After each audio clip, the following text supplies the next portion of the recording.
தமிழகத்தில் வேலைவாய்ப்பு இன்மை அதிகரித்து வருவதாக அதிமுக பொதுச் செயலாளர் எடப்பாடி பழனிசாமி தெரிவித்துள்ளார். இதுகுறித்து ஒரு ஆங்கில நாளிதழில் அவர் கட்டுரை எழுதியுள்ளார். அதில் தமிழகத்தில் வேலைவாய்ப்பு விகிதமானது அமைதியாக அதிகரித்து வருகிறது.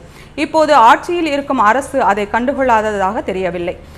CMIE எனப்படும் இந்திய பொருளாதார கண்காணிப்பு மையமாக சென்ற ஆண்டு ஆய்வறிக்கையை வெளியிட்டது. அதில் தமிழகத்தின் வேலைவாய்ப்பு இன்மை விகிதம் 5.2% இருக்கிறது. இது தேசிய சராசரியை விட அதிகம். குறைவான வேலைவாய்ப்பு, இடம்பெயர்தல் போன்றவை தமிழகத்தில் லட்சக்கணக்கான குடும்பங்களை பாதிக்கின்றன என்று அந்த அறிக்கையில் தெரிவிக்கப்பட்டுள்ளது. பல வேலைவாய்ப்பு முகாம்களை நடத்தியதாகவும் உலக முதலீட்டாளர்கள் மாநாட்டின் மூலம் 6.64 கோடி ரூபாய் அளவுக்கு முதலீடுகளை ஈர்த்ததாகவும் திமுக அரசு பெருமையாக கூறுகிறது. ஆனால் ஏப்ரல் 2024 நிலவரப்படி 13,000 கோடி ரூபாய் முதலீடுகள் மட்டுமே வந்துள்ளன. 46,000 பேருக்கு மட்டுமே வேலை கிடைத்துள்ளது. பெரிய நிறுவனங்கள் இந்த வேலை வாய்ப்புகளை ஏற்படுத்துவது இல்லை. சிறு குறு நடுத்தர நிறுவனங்களே இவற்றை ஏற்படுத்தியுள்ளன என்று எடப்பாடி பழனிசாமி குற்றம் சாட்டியுள்ளார். மேலும் அவர் கூறுகையில், திமுக தனது தேர்தல் அறிக்கையில் 10 லட்சம் வேலைவாய்ப்புகள் உருவாக்கப்படும் என உறுதியளித்தது.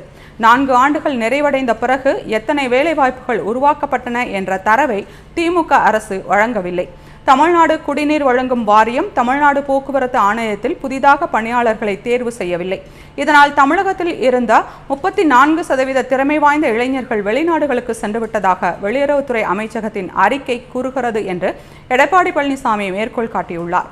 எனவே வேலைவாய்ப்பு உருவாக்கத்திற்கு என தனி குழுவை மாவட்டம் வாரியாக அமைக்க வேண்டும்.